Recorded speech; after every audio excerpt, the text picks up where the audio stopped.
बिस्मिल्लाहिर्रहमानिर्रहीम। अस्सलाम वालेकुम दोस्तों। भाई यहाँ पर हमारे दोस्त बहुत सारे पूछते हैं कि हमें कैसे पता चलेगा कि हमारे ट्रैवल एजेंट ने हमारा वीज़ा कब अप्लाई किया है, हमारा वीज़ा जो है कब आएगा कब नहीं आएगा। ये सारी चीज़ें जो है ना, बहुत सारी चीज़ें मैं आप लोगों को ऑलरेडी अपनी पिछली वीडियोज़ में बता चुका हूँ। तो आप लोग जो है ना, अगर कोई इस तरह का क्वेश्चन है तो जाकर आप वो पिछली वीडियोज़ में देख लीजिए, बहुत डिटेल में मैंने बातें बताई हैं। अभी जो मैं आपको बताने लगा हूँ, मैं वो बताने लगा हूँ कि भाई आप अपने ट्रैवल एजेंट से क्या क्या सवाल करें और कर सकते हैं, और आपका राइट है। और आपका ट्रैवल एजेंट आपको वीज़ा के हवाले से क्या क्या चीज़ें प्रोवाइड करने का पाबंद है। मतलब आप जो है ना, ये समझ लीजिए कि वो पाबंद है कि आपको तमाम चीज़ें देगा। लेकिन अगर कोई ट्रैवल एजेंट नहीं देता है तो इसका मतलब है कि वो कहीं ना कहीं कोताही कर रहा है और आप लोगों के साथ जो है अपनी तमाम चीज़ों को फुलफिल नहीं कर रहा है जो उसे करनी चाहिए। तो आइए हम चलते हैं अपनी वीडियो की तरफ। तो भाई ट्रैवल एजेंट के पास जब आप जाते हैं ना, पैसे लेकर 1.5-2 महीने पहले कि भाई ये पैसे ले लीजिए, 2.5 लाख रुपए, 3 लाख रुपए, 2 लाख रुपए, और हमें जो है ना फला पैकेज दे दीजिए, हमारे घर के 4-5 लोग हैं, ये पासपोर्ट रख लीजिए और ये जो है पैसे हैं। और हम आपको एक काम ये करते हैं, भाई इतने पैसे हम आपको अभी दे रहे हैं, इतने हम नेक्स्ट मंथ दे देंगे, और इतने जो है वीज़ा जब आ जाए तो हम उस वक्त दे देंगे। कोई ना कोई आप जो है टर्म्स एंड कंडीशंस अपने ट्रैवल एजेंट के साथ सेट कर लेते हैं। आपने पैसे दे दिए, पासपोर्ट दे दिया, अब आपके जहन में बात होती है कि यार मेरे ट्रैवल एजेंट ने अब मेरा काम कर दिया होगा, मेरा वीज़ा आ जाए जल्दी से। जो फिक्र होती है ना टेंशन फ्री होने के लिए, हर बंदा ही चाहता है मेरा वीज़ा आ जाए जल्दी से। मैं खुद भी ही चाहूँगा अगर मैं पैसे दे दूंगा, पासपोर्ट दे दूंगा, लेकिन ऐसा नहीं होता। ट्रैवल एजेंट जो है ना, अपने टाइम के हिसाब से, अपने ग्रुप्स की रवानगी के हिसाब से, अभी जो सऊदीया की पॉलिसी के हिसाब से आपका वीज़ा अप्लाई कर रहा होता है। मैंने पहले बता दिया था कि भाई 10 दिन 12 दिन का टाइम होता है, 10 दिन 12 दिन पहले वीज़ा अप्लाई होता है। आपका जिस दिन यहाँ से डिपार्चर है ना, जिस दिन आपकी फ्लाइट होगी, उससे 10-12 दिन पहले जो ट्रैवल एजेंट है वीज़ा अप्लाई करता है। अब आप अपने ट्रैवल एजेंट से क्या क्या पूछ सकते हैं। जब आप पैसे दे रहे हैं ना, तो आप उनसे ये पूछिए कि भाई आप मुझे क्लियर ये बात बताएं कि आप मेरा वीज़ा किस डेट को अप्लाई करेंगे। सबसे पहली बात आपने क्या पूछना है, और मेरी फ़्लाइट किस दिन है। टिकट तो आप मुझे पता है पहले बुक करा देंगे, होटल भी आप पहले बुक करा देंगे। तो आप ये दो चीज़ें जो है ना डिटेल्स मुझे दे दीजिएगा कि आपने जो टिकट बुक कराया है मेरा, वो कब की मेरी रवानगी है और कब की वापसी है, किस एयरलाइन का टिकट है। मुझे टाइमिंग से पता चल जाएगा। मुझे ये पता चल जाएगा कि मैं कितने कितने केजी के कितने कितने कौन कौन से बैग्स अपने साथ ले जा सकता हूँ या ले जा सकती हूँ। ये आपका राइट है, क्योंकि आप उसे पैसे दे रहे हैं और आपने जो पैसे दिए ना, वो आपने इसी चीज़ के दिए हैं कि वो पाबंद है ये तमाम चीज़ें आपको देने का। अच्छा, एक तो ये हो गया टिकट का। दूसरा, होटल के बारे में आप इसलिए पूछेंगे और उससे ये कहेंगे भाई मुझे आप कंफर्म होटल दे। ऐसा ना हो कि आप अभी मुझे ये होटल दिखा रहे हैं और जब मैं वहां पर पहुंचूं तो आप कहेंगे कि ये जो है ना सिमिलर होटल है आपका। आपने सिमिलर के ऊपर बात नहीं करनी है, आपने जब भी बात करनी है कंफर्म होटल के ऊपर बात करनी है कि कंफर्म होटल कौन सा है मेरा। क्योंकि सिमिलर का मतलब होता है ये होटल या इस जैसा कोई और सा होटल। तो ये है। चले इस चीज़ पर भी अगर हम गुजारा कर लेते हैं कि चलो भाई, अगर मैंने कोई किसी होटल की बात की है जो कि 700-800 मीटर पे है, तो उसी के सामने वाला होटल मिल जाए 700-800 मीटर पे। अब मुझे होटल में जाके बहुत ज़्यादा टाइम तो गुजारना नहीं, क्योंकि मुझे तो इबादत में टाइम गुजारना है। होटल में हम सोने जाएंगे, अपना सामान रखेंगे। हमें एक सेफ प्लेस चाहिए नहाने धोने के लिए, वजू बनाने के लिए, अपना सामान रखने के लिए, आने जाने के लिए। तो बहरहाल ये भी गुजारा हो ही जाता है। अब यहाँ पर आपने जब दो चीज़ें कंफर्म कर ली ना, टिकट अपना कंफर्म कर लिया और होटल कंफर्म कर लिया, अब इसके बाद आपने अपने ट्रैवल एजेंट से पूछना है कि भाई आप मुझे ये बताएं कि मैंने आपको बेशक 1.5 महीने पहले पैसे दिए हैं, लेकिन मेरा वीज़ा किस डेट को अप्लाई होगा, मुझे वो डेट बता दीजिए, ताकि फिर मैं उस डेट से अपनी गिनती शुरू कर सकूं कि अब आज के बाद 2 दिन, 5 दिन या 10 दिन के अंदर अंदर मेरा वीज़ा कब आता है।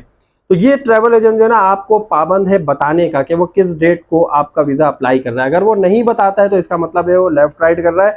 आपने उसको पकड़ना है और सही कहना है कि भाई साहब, मैंने आपको जो पैसे दिए हैं इसी चीज़ के दिए कि आप मेरा वीज़ा भी लगा कर देंगे। चले आपने टिकट मुझे कंफर्म कर दिया, होटल कंफर्म कर दिया, लेकिन अब जो सबसे बड़ी टेंशन होती है ना, वो वीज़ा की होती है। तो आपने ये पूछना है। अब वीज़ा जब अप्लाई हो जाता है ना, तो उसके बाद आप उस अपने ट्रैवल एजेंट से ये पूछ सकते हैं कि अगर आपने मेरा वीज़ा फला डेट को अप्लाई कर दिया है, तो आज 2 दिन गुजर चुके हैं और तीसरा दिन है, अगर तीसरे दिन भी शाम तक मेरा वीज़ा नहीं आया है, तो ज़रा आप मुझे स्टेटस का स्क्रीनशॉट दीजिए अपने कंप्यूटर से निकाल कर कि मेरा वीज़ा इस वक्त किस स्टेट पे मौजूद है और कहाँ पर है।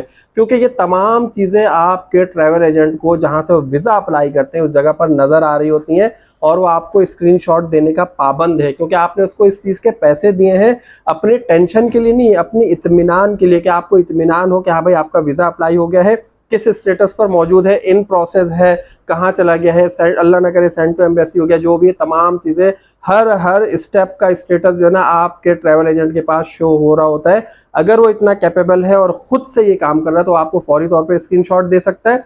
और अगर नहीं है तो देखें, अभी मैं एक चीज़ और बता दूं, ट्रैवल एजेंट के लिए भी बता दूं कि ट्रैवल एजेंट है ना, बाज उनके पास अपनी आईडीज नहीं है, क्योंकि अभी अगर 2000 ट्रैवल एजेंट काम कर रहे हैं तो 2000 के पास अपनी आईडीज नहीं है IATA की, तो वो जो है किसी और के साथ मिलकर काम कर रहे हैं। तो फिर आप उसको थोड़ा सा टाइम दे दें कि भाई आप मुझे कल तक स्क्रीनशॉट दे दीजिए, क्योंकि वो ट्रैवल एजेंट भी जाहिर सी बात है जिसके साथ काम कर रहा होगा, करा रहा होगा, उसके पास जाएगा, उससे कहेगा कि भाई इस क्लाइंट का ये पासपोर्ट नंबर है और इसका जो है ना मुझे स्क्रीनशॉट दे दो। थोड़ा सा 2-4 घंटे, 1 आध दिन का टाइम दे ताकि फिर वो आपको स्क्रीनशॉट दे। तो ये जो है ना फिर आप स्क्रीनशॉट लें, उससे आपको ये पता चल सकता है कि भाई आपका वीज़ा जो है अभी कहाँ तक प्रोसेस में है। अगर सेंड टू एम्बेसी का कह रहे हैं ना आपका जो ट्रैवल एजेंट है, भाई आपका वीज़ा सेंड टू एम्बेसी हो गया, तो आप उससे कहें भाई मुझे स्क्रीनशॉट दीजिए, क्योंकि अभी इसके अगेंस्ट आपने मुझसे पैसे भी लेने हैं।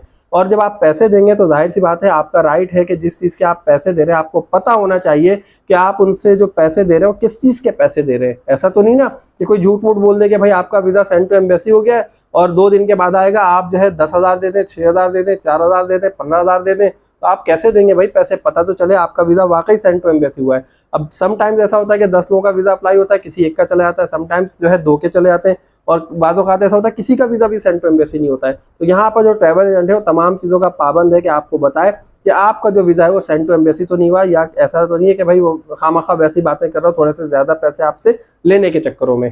फिर उसके बाद एक चीज़ और है कि जब आपका वीज़ा आ जाता है, जब आपका वीज़ा आता है ना, तो वीज़ा आपका प्रोसेस होने के बाद आपका जो होटल होता है ना, जो होटल का बुकिंग रेफरेंस नंबर जिसे कहा जाता है BRN, तो वो जो BRN होता है ना वो कंफर्म हो जाता है वहाँ पर सऊदीया में।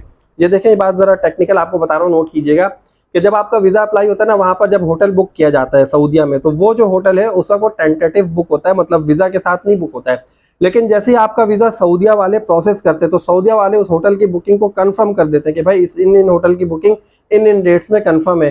फिर जब आप उस होटल की वेबसाइट पे जाके या वहाँ पर कॉल करके मालूम करते हैं, अपना बुकिंग रेफरेंस नंबर बताते हैं, तो फिर वहाँ से पता चल जाता है कि हाँ भाई इस होटल में आपके नाम के साथ फला फला रूम या फला फला फ्लोर पे जो भी चीज़ें हैं वो ये आपके नाम के साथ बुक है और आपको यही होटल मिलना है। तो यहाँ से आपको कन्फर्मेशन हो जाती है।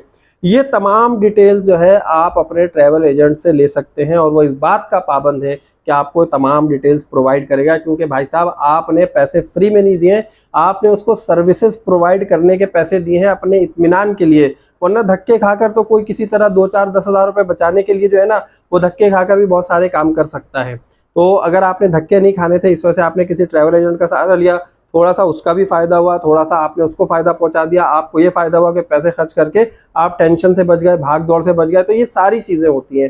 तो इन तमाम चीज़ों को आप अपने ट्रैवल एजेंट से डिस्कस कर सकते हैं। अगर तो आपका ट्रैवल एजेंट आपको ये तमाम बातें बताता है, खुलकर बताता है, तो इसका मतलब है कि आपका ट्रैवल एजेंट जो है वो बिल्कुल ऑथेंटिक है, बिल्कुल सच्चा है, बिल्कुल सही है, ऑनेस्ट है अपने काम के साथ। फिर आप जो लोगों को रेकमेंड कर सकते हैं कि हाँ भाई ये बंदा ऑनेस्ट है, आप इसके साथ ट्रैवल कर सकते हैं, आप यहाँ से पैकेज ले सकते हैं, बुकिंग ले सकते हैं। लेकिन अगर वो ट्रैवल एजेंट आपको दाएं बाएं करता है कि भाई मैंने आपका वीज़ा जो है अप्लाई तो किया हुआ है लेकिन अभी कब आएगा, अभी ये नहीं पता चल रहा है, वो नहीं पता चल रहा है, या कोई भी एक्सक्यूजेस लेकर आता है कि भाई सऊदीया में तो अभी फला काम हो गया, सऊदीया में तो अभी ऐसा हो गया, अभी तो वीज़ा बंद हो गए, अगर कोई ऐसी न्यूज़ आती ना तो आप मेरे चैनल को विजिट करते रहें। मेरे चैनल पे फ़ौरन से मैं न्यूज़ डाल देता हूँ कि जो भी न्यूज़ आती ना कि अल्लाह ना करे वीज़ा किसी वजह से रुक गया, कोई सिस्टम डाउन हो गया, कोई मसले मसाइल हो गए, तो इस तरह की तमाम वीडियोज़ जो है ना मैं यहाँ पर अपलोड करता हूँ, आप लोगों के साथ शेयर करता हूँ टाइम टू टाइम, ताकि आप लोग बाखबर रह सके। जिन लोगों ने वीज़ा अप्लाई किया होता है उन लोगों को पता चल सके कि भाई अभी क्या हो गया, अभी क्या नहीं हो रहा है। तमाम जो अपडेट्स होती ना मैं अपने चैनल पे शेयर करता हूँ। तो उम्मीद है आप लोगों को वीडियो पसंद आएगी। वीडियो अच्छी लगी तो जल्दी से लाइक करें, चैनल को जिन दोस्तों ने सब्सक्राइब नहीं किया सब्सक्राइब कर लीजिए, और नेक्स्ट वीडियो तक के लिए मुझे इजाज़त दीजिए। अल्लाह हाफिज़।